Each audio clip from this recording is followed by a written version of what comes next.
যাত্রাবাড়ি, মিরপুর, রামপুরা, বাড্ডাসহ সারা দেশে বিপ্লবী জনতা তার রাস্তায় নেমেছিল। তারা স্লোগান দিয়েছিল নারে তাকবীর।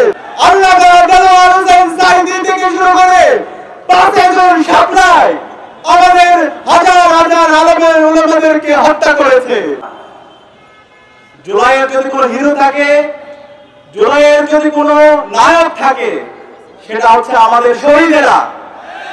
জুলাইয়ের যদি কোনো হিরো থাকে, জুলাইয়ের যদি কোনো নায়ক থাকে, তারা হচ্ছে আমাদের গাজীরা।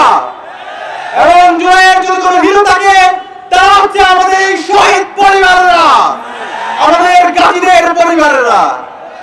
প্রিয় উপস্থিতি, গত 16 বছর ধরে খুনি হাসিনা এবং তার দোসররা ভারতের প্রেসক্রিপশনের মাধ্যমে আমাদের শিক্ষা ব্যবস্থাকে ধ্বংস করেছে, আমাদের বিচার বিভাগকে ধ্বংস করেছে, আমাদের শাসন বিভাগকে ধ্বংস করেছে, আমাদের দেশের সংস্কৃতিকে ধ্বংস করেছে, আমাদের দেশের সকল প্রতিষ্ঠানগুলোকে ভেঙে চুরমার করে দিয়েছে, আমাদের আলেম ওলামাদেরকে হত্যা করেছে।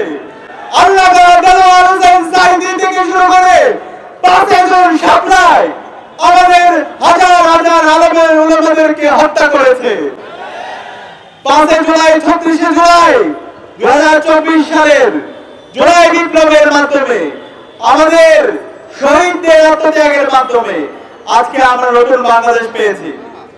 জুলাইয়ের পরে আমাদের স্বপ্ন ছিল একটি ইনসাফ ভিত্তিক বাংলাদেশ বিনির্মাণ করা, এবং এই জুলাইয়ে ফ্যাসিবাদের বিরুদ্ধে দীর্ঘদিন ধরে যারা লড়াই করেছে সেই সকল স্টেক হোল্ডারদেরকে সাথে নিয়ে একটি ঐক্যবদ্ধ বাংলাদেশ বিনির্মাণ করা।